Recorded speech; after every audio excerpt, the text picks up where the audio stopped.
Blog Talk Radio.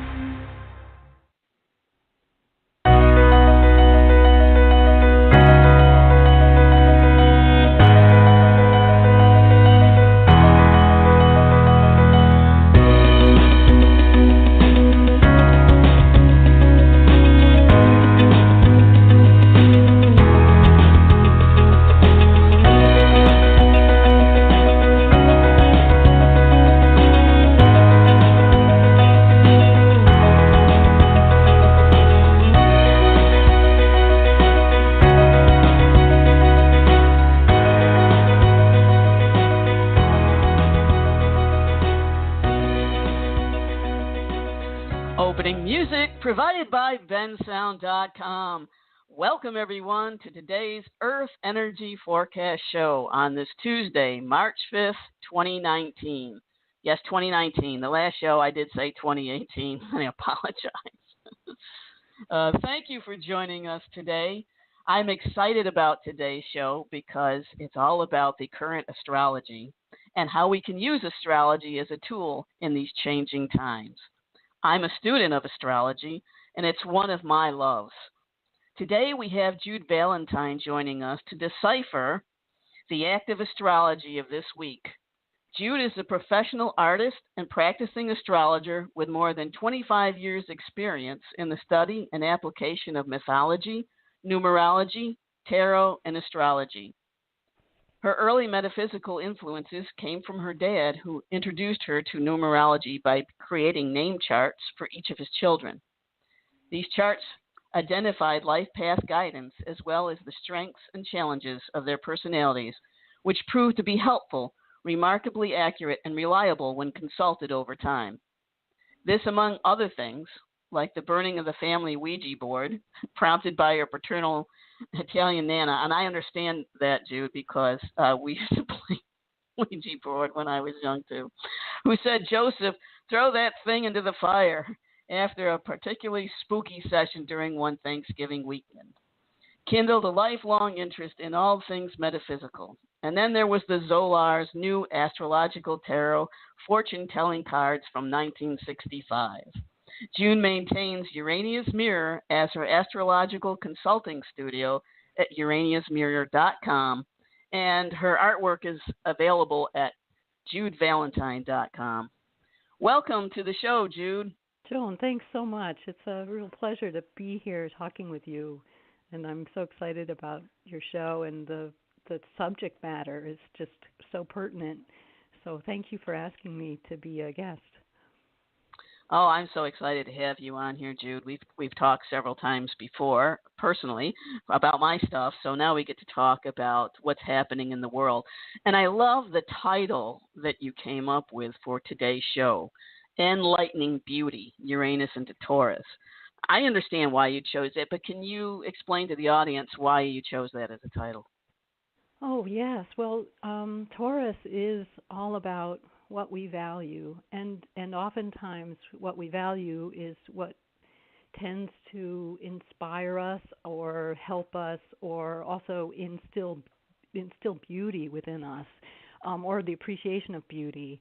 So that's, Taurus is gardening, farming, ecology. It's earth. It's a negative type. Its quality is fixed. So it's really anchoring all things Venus. It's ruled by Venus, so it governs peace, artistry, the heart's desires. And with Uranus moving into this sector of the zodiac, it's all about really enlightening and sparking and intuiting beauty. And for me, I mean, that's it rings on so many levels. And also with some of the aspects that it's making to the asteroids and the dwarf planets, the newly discovered dwarf planets, it's really giving us a wider range, a wider understanding of what beauty means. So beauty is such a subjective topic, right? And we've historically been led to certain understandings of what beauty is, But as we open up our understanding and become enlightened by Uranus, the higher octave of Mercury, then we can really kind of open up our appreciation of beauty to the entire world. And so I'm seeing that this movement of Uranus into Taurus, after spending so much time in shaking us up in Aries, is really about reestablishing a sense of order, but in a higher way. And we're not even there yet. But at the end of 7 years, as Uranus makes its way through Taurus, I'm envisioning a totally different, wider view of elegance, of beauty, of design, of solving problems creatively. The issues around the earth, the changes, not so much that we see, but yes, the ones that we see. For example, our crazy winter storms that you and I both just lived through. Oh yes, those high winds. Yes, the winds, the shifting of the atmosphere. I'm looking ahead to 7 years from now and seeing how we might be better equipped to deal with something like that through creative problem solving, through harnessing more solar, wind, thermal power, geothermal power to really look at some of the problems that are created through climate change that we're living through now, that much of it being man-made, but moving through it in a way that we're resilient and we can take on some of these problems in a much more creative way. So the creativity, the insight is coming from Uranus to really solve our problems more eloquently, more elegantly, and with a wider range of, it's not just a solution that creates another problem. It's a solution that looks at the wider view of one thing impacting another. For example, just a real personal example, the oil in our oil tank has condensate of water in it, which causes it to crystallize and freeze, right? But what if they made a device, or what if they made a tank, or what if they just stopped using oil completely? So one thing using oil leads to another thing. Creating a tank that doesn't, that condensates water, that's made out of metal, that holds the oil, that that water condenses out of, that clogs the filter, that you call the repair guy. The solution is to get a new tank, but it's really not the solution. The solution is to think wider about the problem and back off from the use of oil to begin with, right? Or create a more, in the long term, create a solution that doesn't impact on, that looks at all of that looks at the entire problem, the whole design issue. So that's partly why I chose that title for the show. Yeah, that's beautiful, Jude, because not a lot of astrologers are looking at it from that perspective. And certainly Uranus is always looking at things from the higher octave, from that higher perspective. And that's exactly what we need to make it through these changing times right now. I think it was Einstein that says, you can't solve a problem with the same mind that created it, with the same thoughts that created it.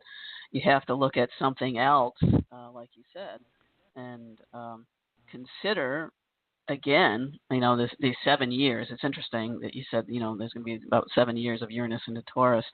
What the Native Americans do the 7 years out, considering the generations to come, and what we do today will affect them in the future. We are creating our future right now as we speak.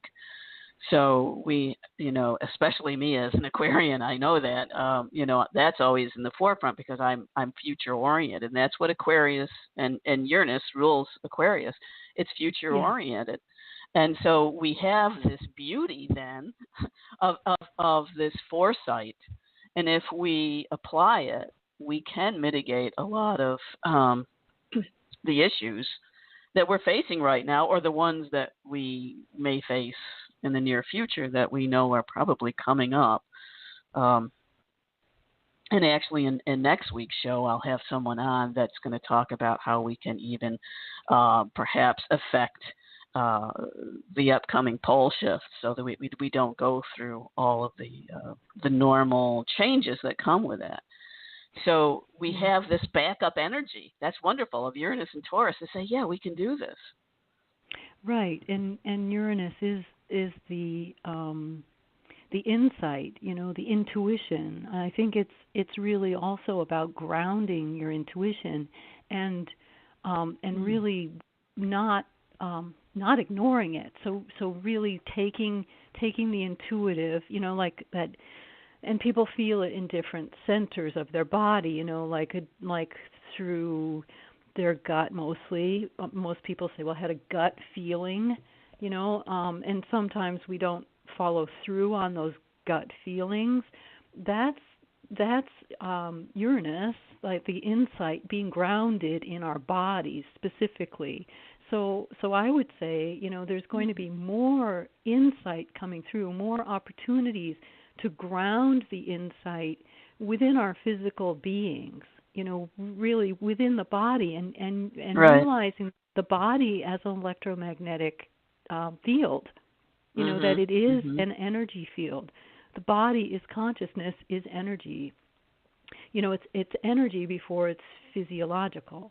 So the energy, the physiology, and that's a principle Donna Eden speaks about, the energy healer, Donna Eden energy medicine, that the energy of a person or of a consciousness drives the physiology. So all dis-ease is really a breakdown of the energetics behind the physical. And when you can reorient or reestablish the flow of the energetics, often the body can heal on its own. So there's a lot that we need to learn about that, and then if we extend that idea out, our whole world is a bioelectric energy field. Yes.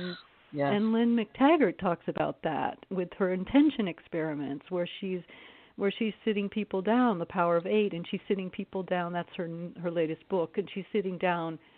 She's working with people all over the world through the internet and sitting down groups of 8 people, not necessarily in the same room, but within a locality or a generalized area, and 8 people are meditating on different aspects of problems that they might have or that others might have, and then she's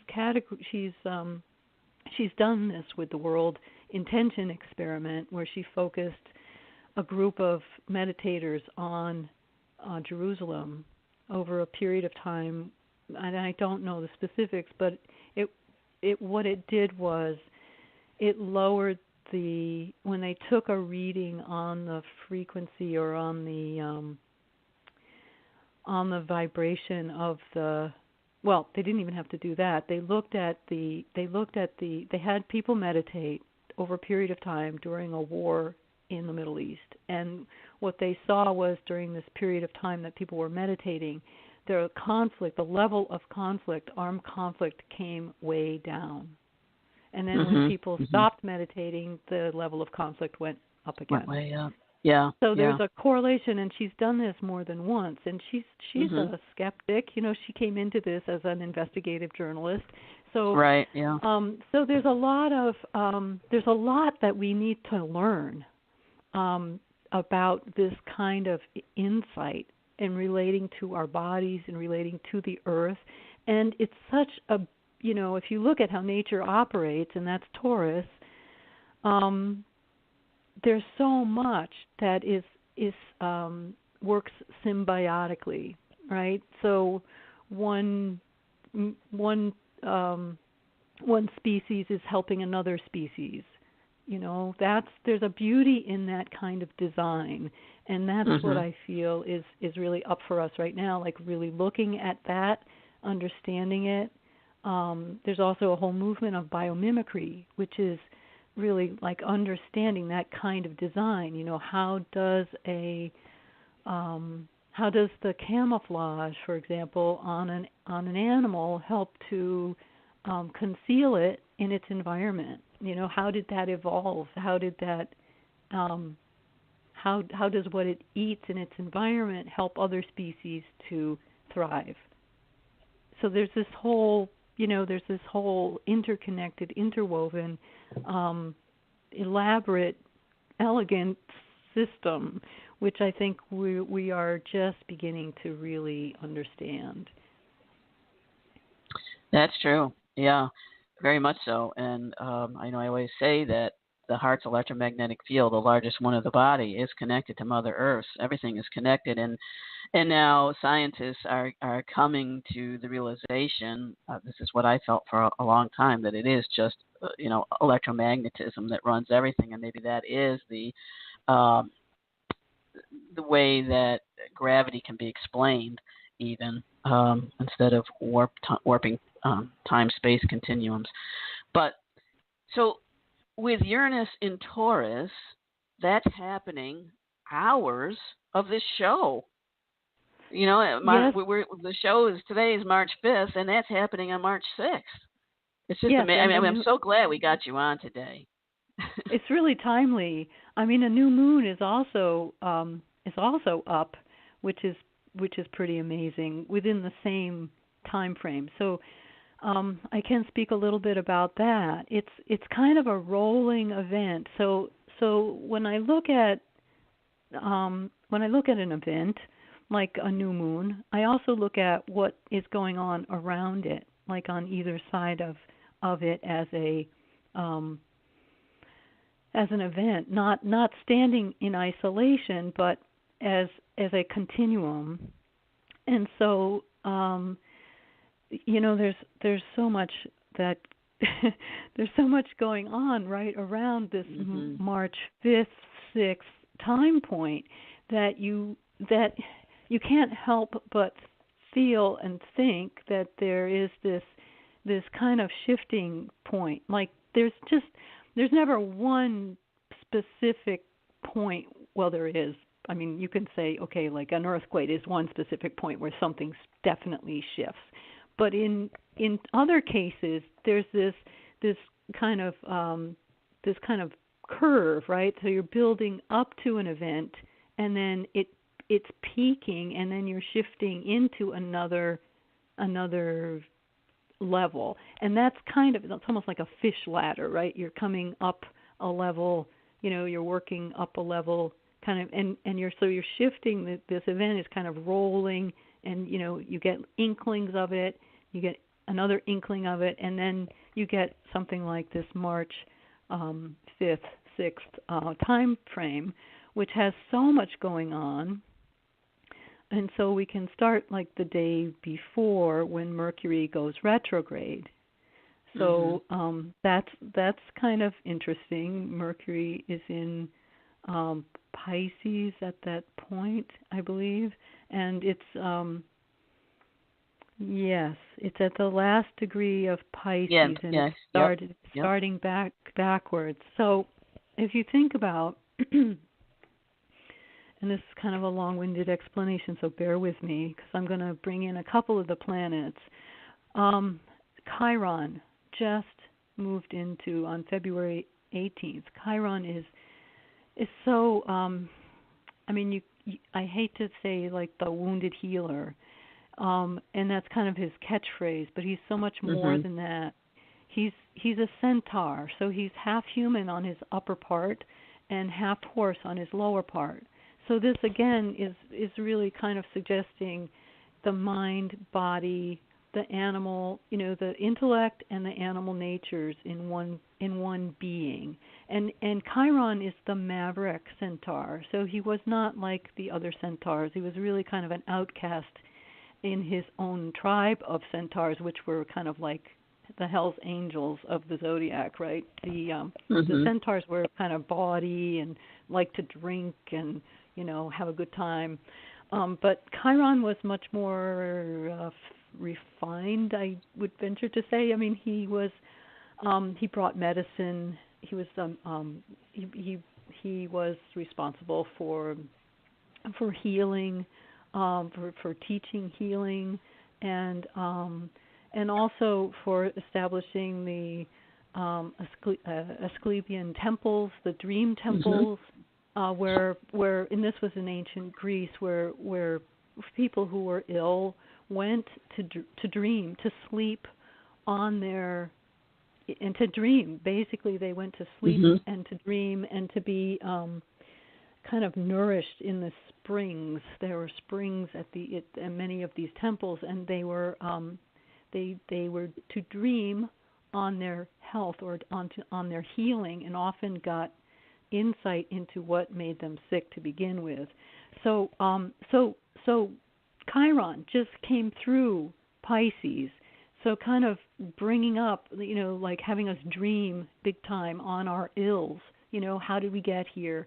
What's ailing us? What's making us feel disconnected? And bringing a lot of that up to the surface. Now that Chiron has moved into Aries, it's like fresh. It's a fresh new time to look at that, whatever it is that has come up, and to begin addressing it for ourselves. Now, as this new moon is hitting, also is kind of transversing Pisces, this time of our new moon here, where the Sun, Neptune, Vesta, and the Moon are going to be right, the stellium of 4 planets, right at 15 degrees, 16 degrees Pisces, is really bringing up the core of a lot of what we, you know, it's the midpoint of Pisces. So it's a revisiting of some of the deepest core stuff that came up from, you know, the transit of Chiron while it was in Pisces. So Chiron has moved into Aries, but this new moon is now kind of also allowing us to see into some of the things that have made us sick, or have really caused us, and I don't mean sick in a, you know, not just physically sick, but, you know, sickness of heart, or even, you know, sickness of mind. So we're really looking at, you know, how we can get well on many levels. And I would say that Mercury moving backwards now, like, so Mercury has come in to Pisces and really again lit up, you know, really it's crystal clear for many of us. I'm venturing what we need to do, and what we need to say, not just out to the world, but into ourselves. You know, how we really need some radical honesty, some radical detachment, some radical compassion for ourselves in moving forward. So we can't just repackage this thing and just carry on. We need to really, really look. And this is what this new moon is about. It's about dreaming. It's about revisiting the issues, whatever those issues are for you, the ones where you're feeling the most stuck, the ones that are feeling the most obscured or hidden, and really, really looking at them. And all of March will be about revisiting, relooking, you know, reconsidering, you know, all the re's, Yes, it's you know, really looking at it again with some fresh eyes, because Chiron is in this new sign and is in the sign of Aries, which is all about the self. And so there is this correlation between these planets, you know, not just as one event, Taurus and Uranus, now, you know, Uranus moving into Taurus, but as this kind of continuum we have this tipping point, and that's what I see as Uranus enters Taurus, as Chiron entered Aries, as this new moon is centered in the heart of Pisces, as it's conjunct Vesta, which is about our dedication. Vesta is the goddess of hearth and home, the Roman goddess of hearth and home, and she is really about tending the fire. And so that fire was always the most important thing. I mean, that was one of the things they found on the Iceman when they discovered him after the glacier melted in the Austrian Alps, or was it the Italian Alps? And this was so many years ago, but they found this skeletal frame of this prehistoric man. And, you know, he only had a couple of things with him when he died. And one of them was this piece of charcoal that was inside of a mushroom container. So the mushroom kept the charcoal lit because he was carrying his fire. So this is like part of what Vesta is. It's carrying your fire and your dedication. So, you know, in prehistoric times, you had to be, and even now, you know, we have to be mindful of our heat. Getting back to that furnace. Yeah. The furnace analogy, metaphor at the top of the hour, you know, our heat, our source of heat, our fire, our passion, you know, speaking metaphorically, but, you know, carrying our fire. And it's time to tend our fire with the deep darkness of this new moon and looking at those passions that we have and being recommitted to them. You know, if that's real for you, you know, and maybe you're going to see that the passion you have for something has been a dream, you know, that's not grounded. So while Uranus is moving into Taurus, it's going to help us ground and really establish some of these dreams that are now being revisited for action. And that's what this new moon is also about. So this is a really loaded event where so much is available to us. I mean, so much is available because the astrology is really speaking to us personally in terms of making a choice. You know, we have March to really think about things, to reconsider. So Con being with, and Sidar being stars, Latin being with the stars, to reconsider with the stars, you know, to really think about, to really intuit where's our next, you know, what is it that we truly are we dedicated to in our heart of hearts, right? Yes, definitely. And then using that energy of the move of Chiron with all of our wounds, right? With everything that hurts us and has hurt us in the past, regardless of this. Like bringing all of those things out. So not hiding them anymore. You know, turning our sorrows into strengths. You know, that's Chiron in Aries. So that we're being asked to, like, you know, not be like hiding, you know, not hiding ourselves, like really bringing our full selves forward. And that includes like all of our hopes and dreams, all of the places where we've been wounded or feeling vulnerable or exposed or you know, and in spite of all that, moving toward grounding a new reality.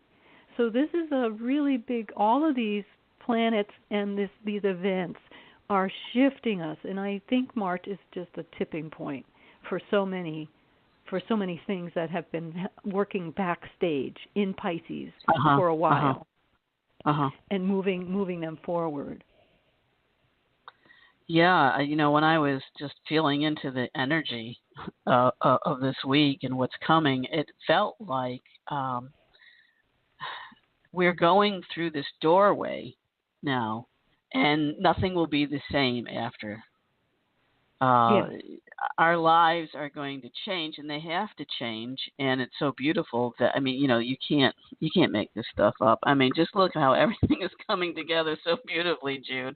With Mercury, I hate to say it, Mercury retrograde helping this through, because it's already even in shadow now. I mean, when it was in shadow, it was horrible for me. But still, it's helping us to go back. And I know personally, I need to slow down. And when we slow down, actually things start to move faster, because we do have this opportunity to go back and to clear. And, you have to make room for the new. So Yeah. this clearing out is really important, and preparing us to move fully in Uranus and Taurus, to fully embody the higher self, the higher consciousness, whatever you want to call it, your raison d'etre in this life, to fully embody it so you can do the work you came to do. Exactly. And you can't carry all the baggage with you, because it's light work. Yes, and it's okay to give it up. Mhm. It's okay to give up the stuff that you're not using or that you've been holding on to for so long, thinking that you're going to need it, or you can just show up in the moment and it will be okay. Everything that you've brought, that everything that has prepared you for this moment will be available to you. And to really know that, that so things can move more quickly, they can move more lightly, because you're trusting in the physical, you're trusting in the world, that stuff will be there for you when you need it. And you'll be supported as you go through whatever it is that you're aiming for, that you'll be supported in this, in this work. Right. The moon Right. the moon will, it won't stay long in this conjunction, but all day on Wednesday and Tuesday the 5th. Really, if there's time that you can meditate, I mean, I would suggest really giving over to a few 15, 20 minutes of just allowing yourself to be still. And if that, whatever that practice is for you, if it's sitting, if it's yoga, if it's dance, or just allowing yourself to be in the receptive mode.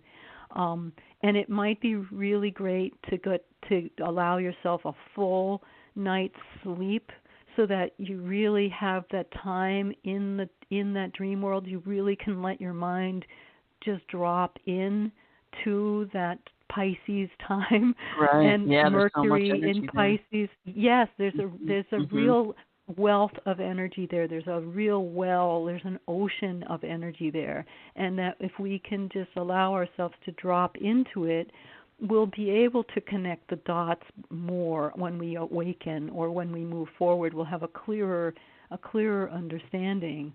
And Uranus, I mean, Tuesday, Wednesday. So Tuesday Mercury goes retrograde, at least in the Eastern time zone around, let me see. It exactly goes retrograde at 1:18. So, but of course it's Eastern? in shadow. What's that? That was 1:18 Eastern time? 1:18 Eastern time on Tuesday the 5th. And Okay, then so it's already gone. It's already gone into okay. shadow. Okay. Yep. And then as we move into Wednesday, the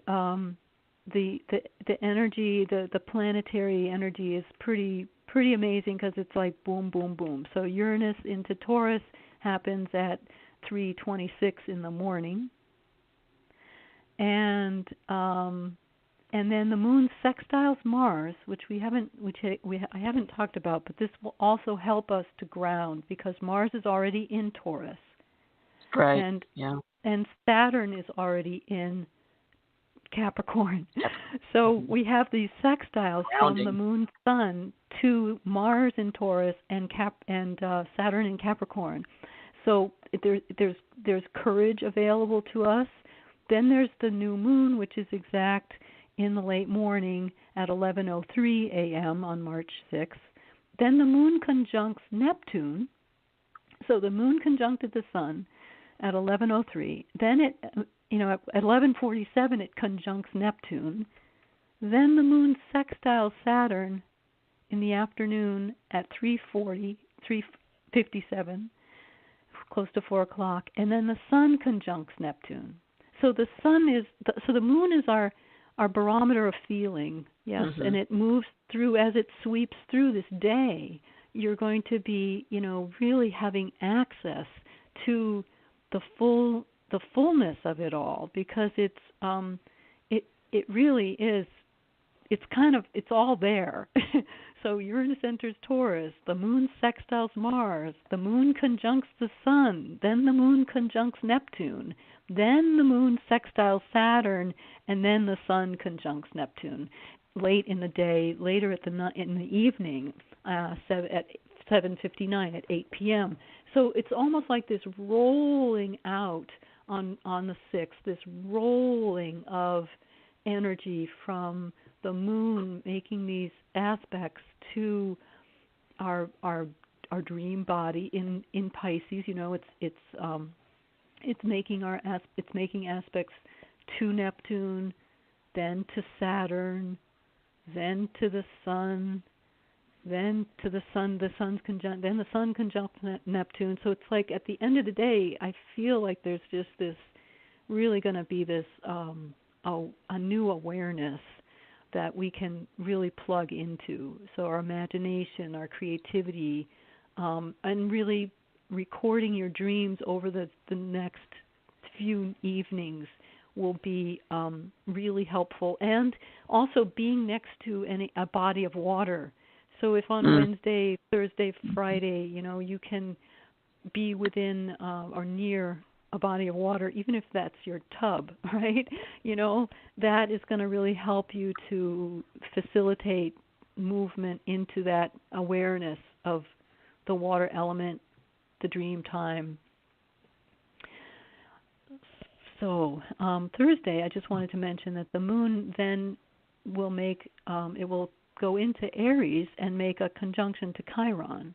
So Thursday is also pretty powerful. So you can bring some of that awareness from the Pisces realm, from the new moon, into the meeting of the moon with Chiron. So, and then Chiron's going to meet up with Mercury. That's happening at the same time as well. So this kind of this rolling, it's a rolling event of aspects that are really, really, really potent. And then by Sunday the 10th, you have the moon conjunct Uranus in Taurus. So you have this peak that comes pretty quickly on the 6th, but then as the moon moves into Aries, conjunct Mercury, conjunct Chiron in the days that follow the new moon, and then the moon conjunct Uranus on Sunday the 10th. So you see you have this roll out of these planets that are really, well, especially the moon, that will give us a barometer. It will help us kind of navigate through and really, I think, provide a map, our own personal map to what these particular conjunctions and planets might mean for us personally. I mean, I'm speaking so generally, but if you can kind of track your feelings, if so no matter who you are or what zodiac sign you are, you can kind of track your feelings with the moon.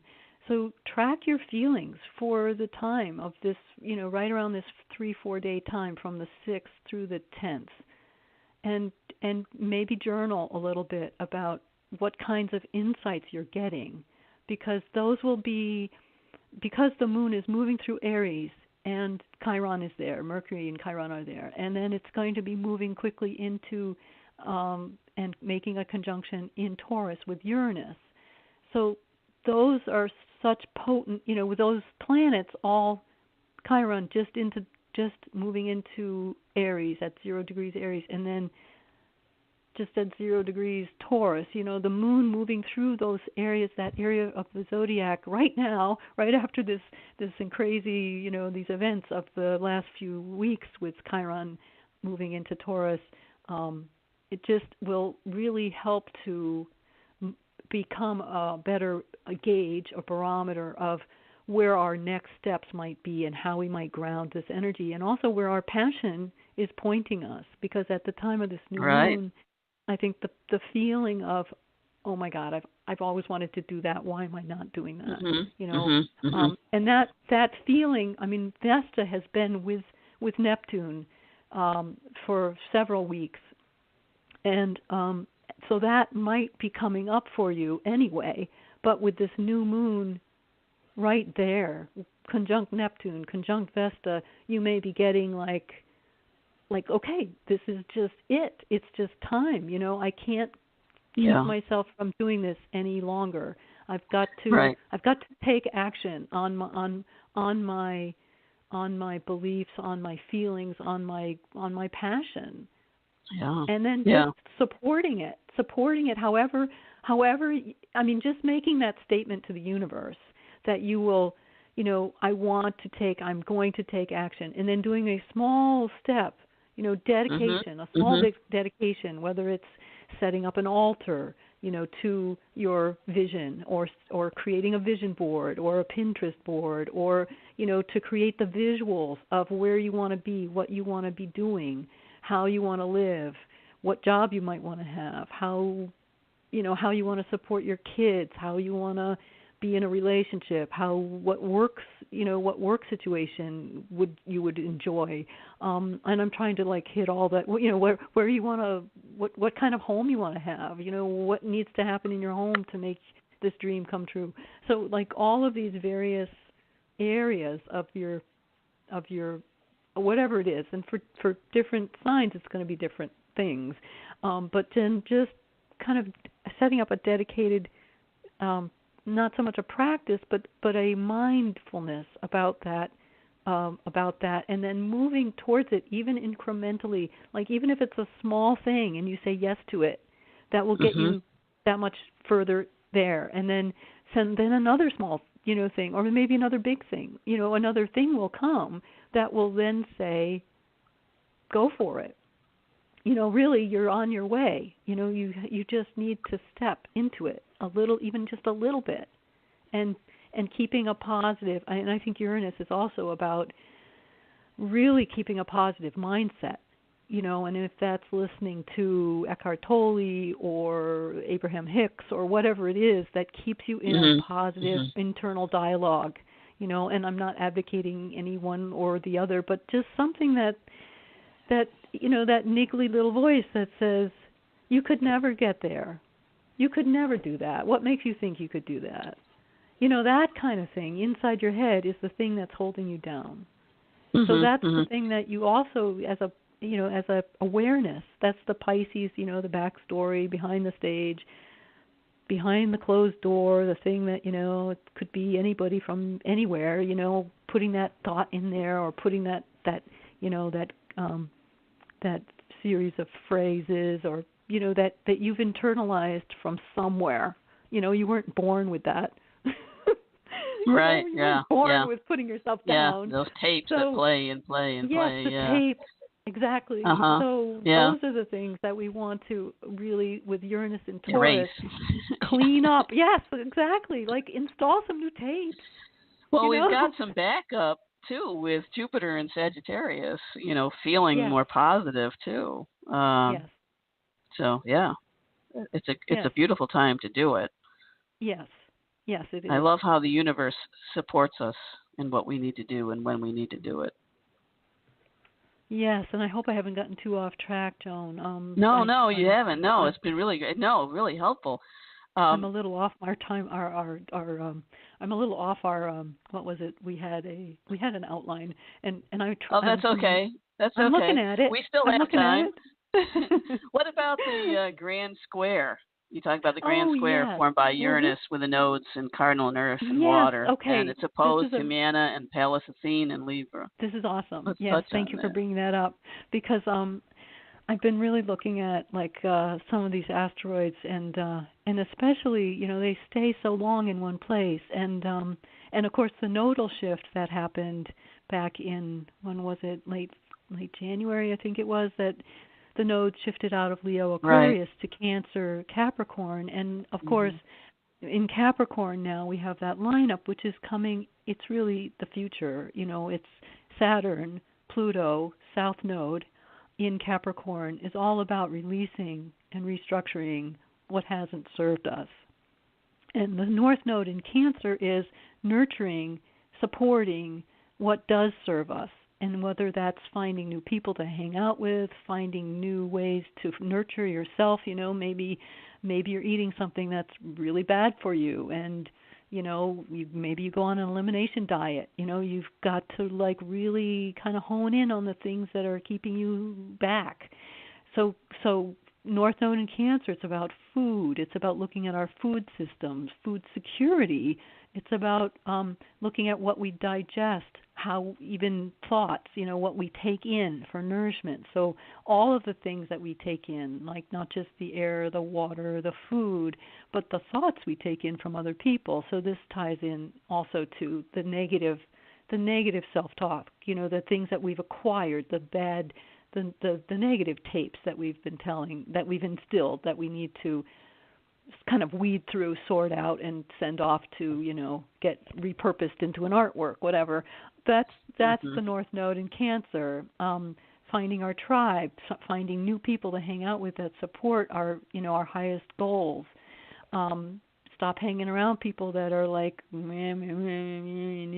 don't have anything good to say, or always looking at the bad things, right? So the nodes are always in a perpetual opposition.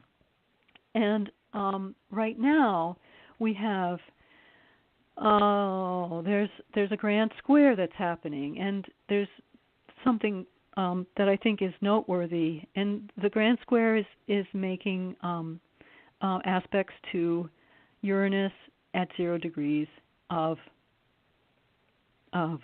Taurus, where it's just entered on March 6th. So this square has been in play as it's moved through Aries, but now it's actually moving. It's out of exact square because Uranus is not in the cardinal signs any longer. However, it's moved into Taurus, which is not a cardinal sign, and because it was involved in the cardinal square, which was late Aries, late Cancer with the node, North Node, late Capricorn with the South Node at 25 degrees Capricorn. What the other end of the square, and where Uranus is making an opposition, is to Pallas Athene at 28 degrees Aries, and the asteroid, or the dwarf planet, I should say, Humana, which is a recent discovery. It was discovered in 2005. And it's a trans-Neptunian object, so it's been classified as a dwarf planet with Eris and Maki right around the same time. They were all discovered. So it's orbiting beyond Neptune, between Neptune. It's kind of got this orbit out beyond, and what it does is it goes out and comes in to our solar system and brings, in a way like Chiron, it brings information in, or energies, or and it's hard to generally say energy, but it brings information in from exterior to the solar system back into the solar system. So Humana has been it's been credited as she's called the creation goddess of the islands of Hawaii. So she was the source of many gods and goddesses, as well as the race of mankind. And so children sprang from her body, and all of her different body parts. She was just like an eternal, creatress. And so this planet, this planet of creation, and I say creativity, because she created all of the world in the Hawaiian tradition. She's conjunct now with the asteroid goddess Pallas Athene, and Pallas Athene is, both of them are in Libra, which is the other cardinal point, the other cardinal sign. Cardinal signs are all about initiatory, taking action. So Pallas Athene in late Libra is about really strategizing. So she was a warrior goddess. She was one of the four different facets of the feminine, which were discovered around 1802, and the asteroid goddesses at that time were named Ceres, Pallas, Juno, Vesta. So Pallas Athene she was born of the head of Zeus. Her symbols are owls and snakes, and she was like a form of the feminine that was independent and had great wisdom, and she was always consulted in terms of strategies for battle. She was always brought in and consulted and advised great warriors in terms of, when they take on a battle, what's the best strategy. And she was also the goddess of craft. And when you look at that, you think maybe those are two seemingly different things. But if you're a crafts person, you need to think ahead in terms of how you best create that vessel. So you think about the outcome you want first. You want it to be held comfortably. You want it to hold a certain amount. And in order to get to that design solution, you have to incorporate all of those things that you want into the craft that you use to get there. So if you want to drive 100 miles an hour, you have to design a vehicle that can take that kind of speed or is aerodynamic. You can't just get in a Yaris and well, you could, but it's not advised, right? So right. This is the idea that you create knowing on not just create to create, but you create with knowing on the other side what it is you want to solve, what is the design problem you want to solve, and then you take steps in your craft methodically to create that thing. And that's also the same strategy when you're looking at warfare or you're looking at battle plans, right? You want to get to a certain objective, and here's how you're going to do it. So Pallas Athene is really involved with thinking things through and designing elegant problem. She's really involved with designing elegant problem-solving means.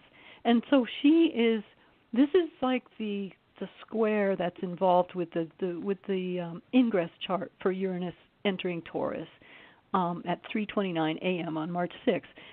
So you have Humana, the creatress, the goddess of creation, conjunct Pallas Athene. So it's creating. How are we going to craft a new creation that grounds our insights and also brings us into a better, harmonious, more nurturing place and lets us release those things that no longer serve us. That's the whole piece of this chart that I think is really dynamic, that we really are being asked to create and really try to understand or even believe that we create our own reality and we can design our own reality by how we think and how we take action, how we ground take our insights and ground them. And then that's the challenge. That's the square, and that's going to be the work. Yeah, we can feel it, we can know it, but putting it into action is always different than just knowing it. And we've got to go through, as you said, this clearing out process too, to remove those old tapes that, or whatever it is that's holding us back, so we can move forward and make those steps towards creating our heart's desire.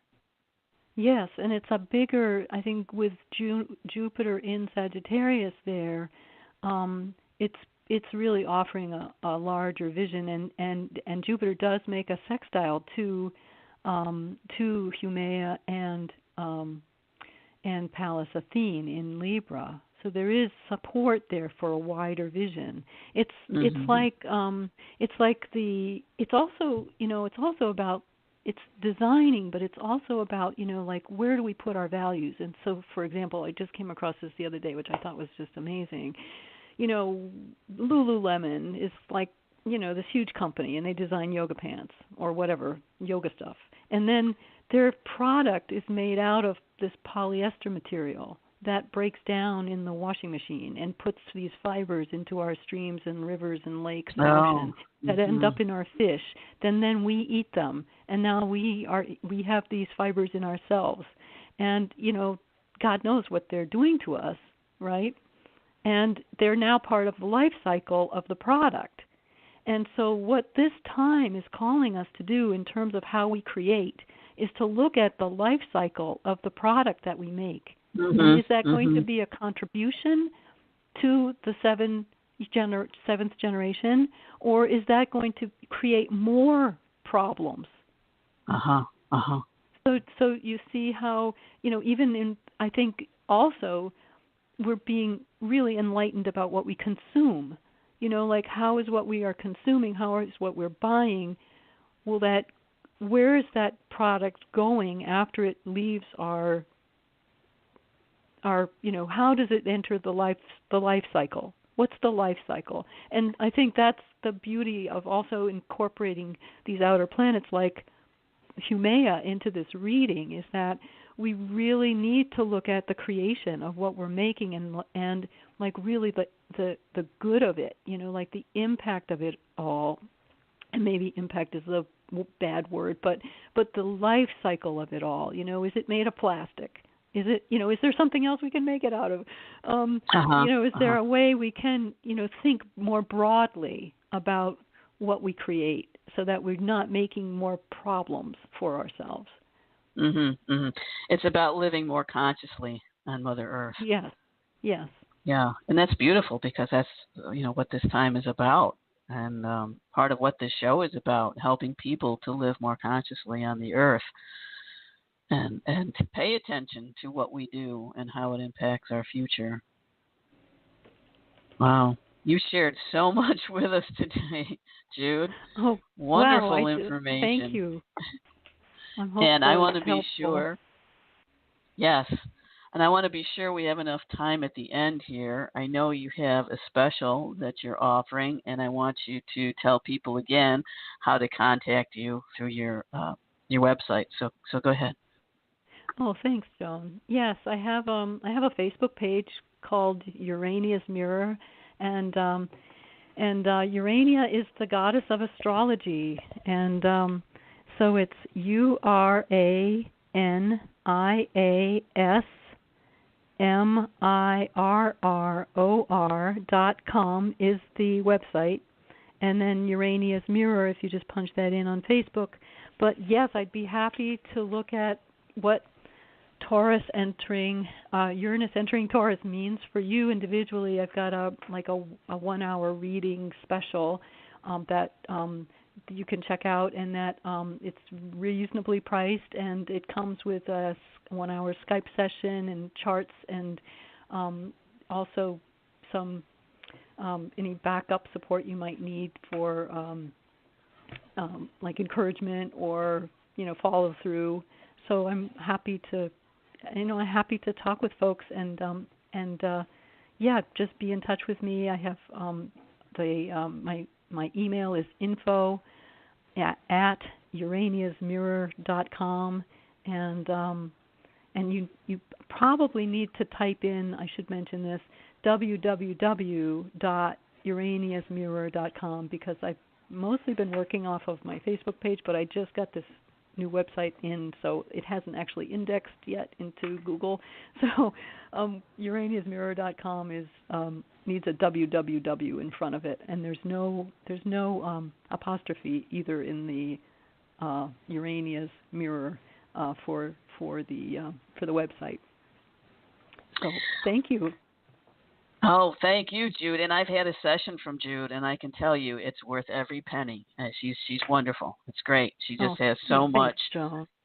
You have so really much information to share. And I've so enjoyed this show. I know it's been helpful for other people, and I hope that you can come back on again. Yes, I'd love that. Yeah, anytime. So take a look at what's coming up and what you think might be really helpful for others, and we'll do it. Okay. So thanks. That sounds like a plan. Again. Oh, All Joan, right, it's been a Jude. pleasure. It's been a pleasure. Yeah, Take care. my pleasure too. You too. Take care, All right. everyone. Bye.